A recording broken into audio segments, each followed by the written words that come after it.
Matthias Mpuka, together with the delegation from the Democratic Alliance,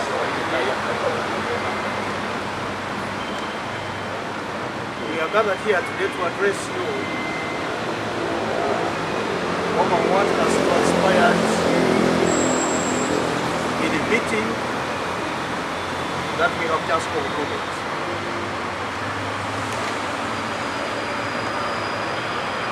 For the record, this meeting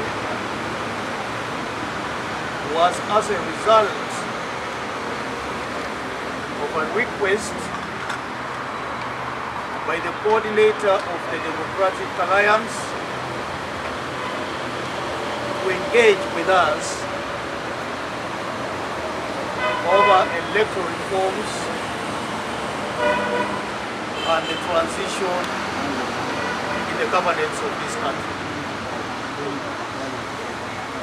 And so as the FDC, we found no problem whatsoever to hold this joint meeting with our colleagues who are stakeholders in the politics of this country. And we don't have any problem at all meeting anybody. We maintain an open door policy as the FDC, and we are open to dialoguing with like-minded people involved in the politics of this country. Therefore, we have held deliberations that have taken nearly 2 hours, and I must qualify these deliberations as cordial and fruitful. That we have engaged each other, talked about the politics of this country with a focus on the future of this country that we all believe should be a better country for the citizens and the visitors to this country to live in. The Democratic Alliance has presented reforms, proposed reforms contained in this document. This is an abridged version of the reforms and transitional arrangements that they have put across and brought to our attention. I would like to take this opportunity to thank the Right Honorable Matthias Mpuka for dusting up the several documents that have gathered dust in the shelves of this country, including the shelves of Parliament, and bringing it to the fore. This is something that we had expected our friends from the National Unity Platform take a lead in. But as nature abhors vacuum, I think the DA has picked up the pieces and said, we want to advance these, come along with us. And therefore I must confirm that in keeping with our wishes as the FDC, we appreciate these electoral reforms and the transitional provisions. And indeed, just to add on to this is a matter that I addressed the media over about 1.5 weeks ago, and we did call on the government of Uganda, the NRM, to listen to the voices of the opposition in actualizing electoral reforms and transitional arrangements so that we may have a free, fair and credible election.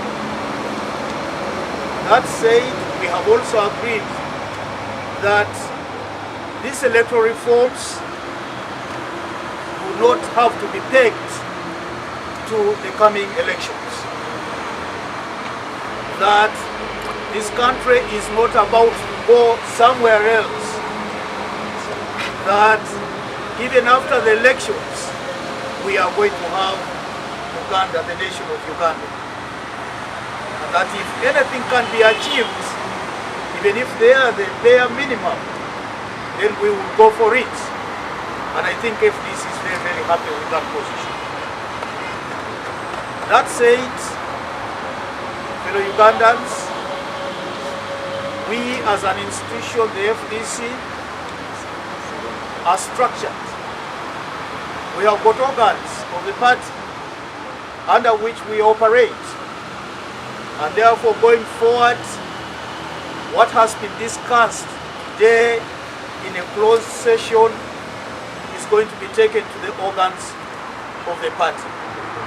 This is going to be top on our agenda, the working committee tomorrow, and we'll be digesting and discussing this and processing whatever has been forwarded by our friends. This will then find its way to the National Executive Committee, which is one of the top organs of the FDC, for further discussion. We believe, and this came out in our discussion, that there will come a stage where a small think tank, a small group will be put together to discuss possibilities of pushing for these electoral reforms.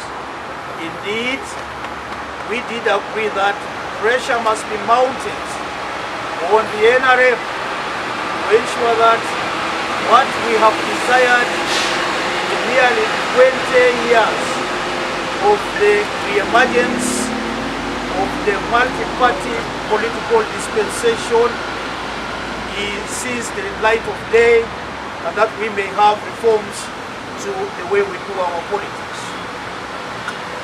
Finally, it's also been agreed that we owe to Ugandans a duty to popularize these electoral reforms. And as the FDC, we have already started with this. In our 20 years of existence, we've been doing this. We are just only going to be intensifying this and calling on the public to put pressure on the NRM regime to ensure that the reforms that are so much sought by the Ugandan public, by the Ugandan citizens, are actualized.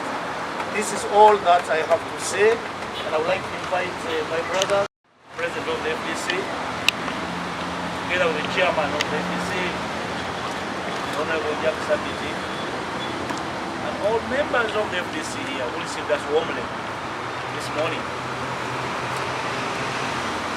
This is a new day indeed for us and the Democratic Alliance, because when we set out to move and consult the stakeholders, we mentioned political parties as top of our consultations. We met the Justice Forum Party, we have met the FDC, our next destination is called PPPP, and others on our cabinet. I want to warmly thank the President of the FDC and his team for receiving us warmly. And what he has said before you is a full representation of what we have canvassed this morning. All I can add is that we have discussed the urgency with which this push must be traction, and that we have agreed on obligations of each of the parties. He has mentioned what he's going to do as head of the FDC team, and as the DA, where we believe we should do more, as they have advised us, we are going to move. We have this one country hold on all of us to save, and it's the reason why we are here. We will meet everybody, like I said. We will meet everyone willing to make a contribution to ensuring that the next election represents the wishes, including the frustration of our community people, for the sake of change in Uganda. You are aware as the media that the conversation about the transition is ongoing, but ongoing sharply in a manner that is probably fraudulent. And it's our job as political actors in this space stop a fraudulent transition of power from one group or individual to another. And that's why we are here rallying our comrades. Realize that all of us occupy common space, therefore we must occupy to fruition. You are aware that the FDC is well represented in Parliament, and therefore, out of this conversation, I have no reason to doubt that the FDC members of Parliament will come on board and try to make push out of this effort to ensure that the next electoral cycle is not a ritual. Thank you so much. It's a common interest. There may be no formal alliance between us and the Democratic Alliance or any other political organization, but working together is something that can deliver good results. And I think in our meeting, we have talked about unity of people with common interests. How that plays out is something that is a work in progress. So we are going to be discussing internally and seeing how we tangle as two political organizations, how we relate to the other political organizations who have got an interest in what is contained in this document. And it's going to be a while until we are able to see exactly how we will be associated with each other. So I would like the public to hold this patience. We have not signed a formal document today to say, this is an agreement, an MOU between us and the Democratic Alliance. And if that becomes necessary, we will be able to call everybody, bring them on board, because there's a proposal for a national conference, convention. It's all in this document, and I want you to take interest in reading this document. Before that happens, then there has to be some kind of formal agreements that will have to be reached as we go into that conversation.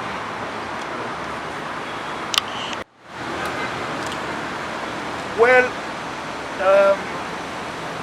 what is contained in this document has been agreed upon as legitimate concerns of the Ugandan nation. It is important to note that this is not the first time that reforms are being brought forward. You will recall that we had the Citizens Compact on electoral reforms in 2015 coming to 2016. It also should be interesting to note that there is a private member's bill before Parliament at the moment. What this document is doing is hyping this and saying, look here, there have been efforts, but nothing has been done. Would you like this time around to listen to the voices of Ugandans? I think what Honorable Mpuga has documented, that is a bit different from what the other reforms called for.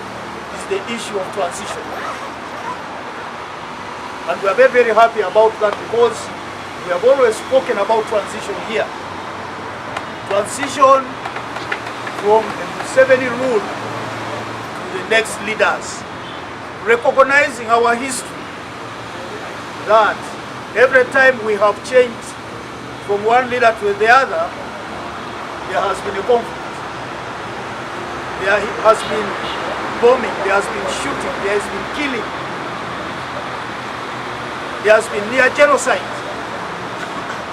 And this is something that we want to avoid in the next stage of transition from the Museveni regime, from the Museveni dictatorship to the next generation of leaders in this country.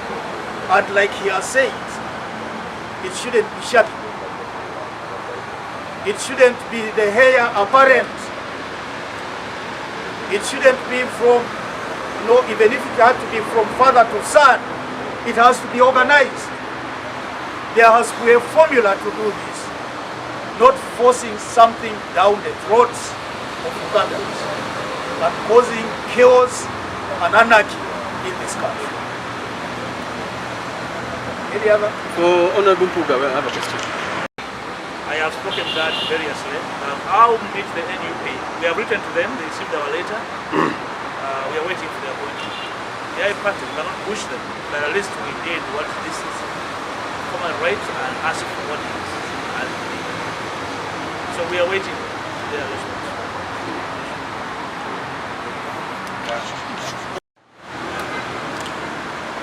Well, what is contained in this document has been agreed upon